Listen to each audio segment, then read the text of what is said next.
If a scientist says that temperatures are up 0.01 degree, lead story around the country in every newspaper. But when somebody with decades of experience comes out and says global warming is a manufactured crisis, no one cares, and you can hear a pin drop. How do I know?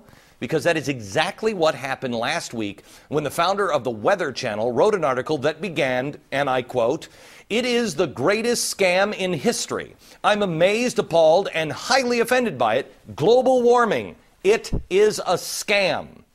But since that opinion doesn't fit nicely into the mouth of the media beast, hello NBC, you probably didn't hear a word about it. Well, now you will. John Coleman is the founder of the Weather Channel. He was also the first weatherman ever on Good Morning America, and he is currently weatherman at KUSI News in San Diego.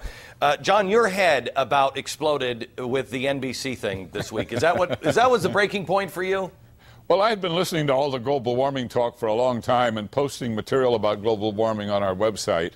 But finally, the crescendo of global warming myth, nonsense, exploded in my head. Our world faces a true planetary emergency.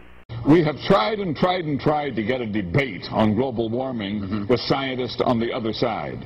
Al Gore or any of the scientists behind him over at the UN IPCC, we'd love to have a debate with them, but they say, oh no, the debate is over. Yeah. Well, now there are 30,000 of us. We have 30,000 scientists, 9,000 PhDs, who have signed up to debunk global warming, and they still won't listen to us. Under my plan of a cap-and-trade system, electricity rates would necessarily skyrocket.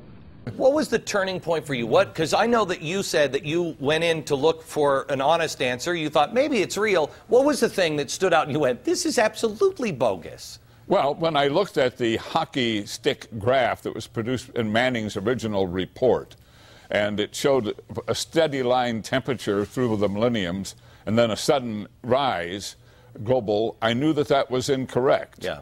I knew it couldn't possibly be, and I started asking experts about it, and I started digging into how that was produced.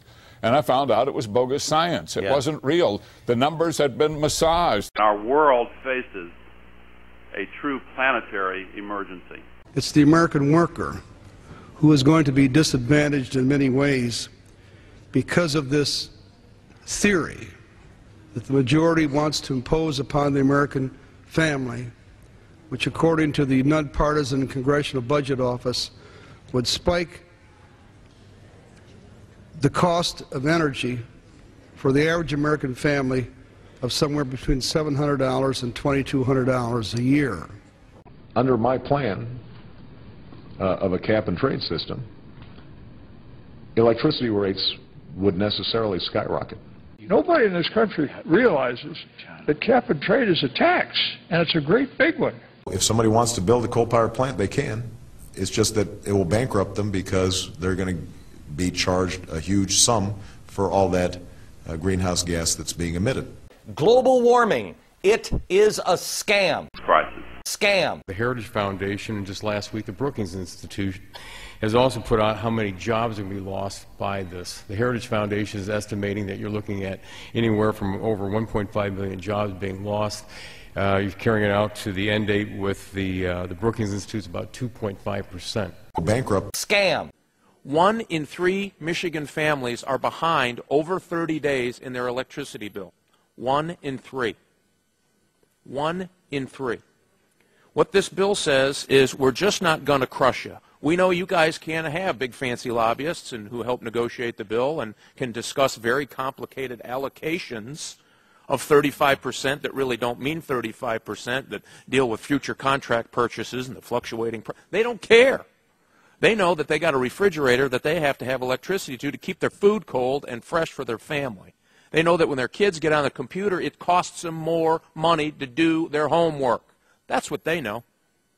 And they know that they just want somebody somewhere to stand up and say, hey, what about me? What about the little guy? I'm having a hard time making my house payment, and as the statistics show, 1 in 3 houses can't even make their electric bill payment on time. And all we're asking is give them a break, please.